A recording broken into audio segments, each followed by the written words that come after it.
I'm Angela Ward, and I'm bringing you inside access to innovators and thought leaders that are shaping our area. Asking questions that put issues first and politics second. This is Game Changers. I am interviewing Stacy Abrams, the Georgia Democratic candidate for governor. Tax reform, Ms. Abrams. The new tax reform laws are designed to bring more money and opportunity to our citizens. The growth rate for the economy is estimated to boost GDP 0.8 percentage points over the first 10 years. The deficit is estimated to grow by $1.5 trillion over the next 10 years. What are your views on tax reform? I think as a general matter in the state of Georgia, we have properly and thoughtfully approached tax policy. We've been able to maintain a AAA bond rating in part because we have a stable tax base. My mission is to make sure that we put money into the hands of Georgians. And I'm very skeptical of any idea that doesn't achieve that purpose. And so I'm watching the national tax reform legislation with a very careful eye because I want to make sure we're actually helping working families and middle-class families grow. And we're not simply diverting funds away from critical needs like healthcare and education. And so while I believe that we should always continue to evaluate our tax base, I want to make sure that the choices we make are the right choices for all of Georgia. Okay. So let's touch on marijuana legalization in Georgia. 77% of Georgians that participated in the University of Georgia School of Public and International Affairs survey thought that the state's medical marijuana laws should be expanded. Those polled voted 50% to 46% in favor of legalizing it for recreational use. With public opinion shifting in the federal government considering removing it from Schedule I status and the tax benefits of legalization, how do you view this issue? I firmly support legalization of medical marijuana and cultivation of medical marijuana in state. I am proud to have been one of the supporters of that legislation in the House. And as governor, I will work to make certain that we remove the decision-making about health care from legislators and put it in the hands of doctors.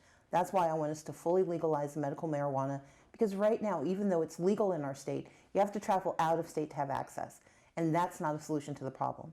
I'm also very open to the conversation about legalizing recreational marijuana, beginning with decriminalization of possession of small amounts. But I think we also have to think through making sure that we have the right pieces in place for our substance abuse treatment needs in the state of Georgia.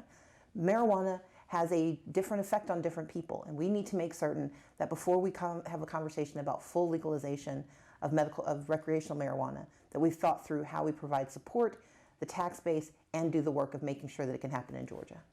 And do you feel that the evaluation needs to be per person for them to be evaluated? No. I don't think it has to be an individual evaluation. I do think, however, that Georgia has been woefully behind on building out a statewide network of access to substance abuse treatment. And as the governor, I intend to expand access to Medicaid because that's one of the ways we can guarantee that anyone for whom this becomes a gateway drug has access to the services they need.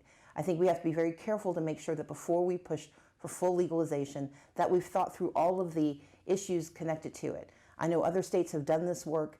Georgia, unfortunately, is not yet, but as the next governor, I want us to make sure that we're evaluating how we not only fully legalize medical marijuana, but move towards a conversation of recreational marijuana. If you are elected, you will represent everyone in Georgia. How do you communicate your platform to non-educated rural white Georgians to win their vote? I believe in talking to every single Georgian. As Democratic leader for 8 years, I traveled this state having conversations because my job was to represent 60 members, and they represented communities from as far north as Catoosa and as far south as Valdosta. But I know this. Every Georgian wants to make sure that they can educate their children from cradle to career. I know that they all want to have good paying jobs in a diverse economy in all 159 counties. And I know they want an effective and engaged leader who's going to make sure they have access to affordable health care, access to rural broadband, access to transit and transportation options. And they want a governor who sees all of Georgia and refuses to legalize discrimination against any Georgian. It doesn't matter who you are or where you live. You want a better life for yourself. and my mission is to make sure that every Georgian has the freedom and the opportunity to thrive. And I'm proud that my message resonated so effectively in the primary that I won 76% of the vote, 153 out of 159 counties. Diverse counties across the state all understood that my message is for every Georgian. Thank you so much, Ms. Abrams, for interviewing with me. Thank you for having me.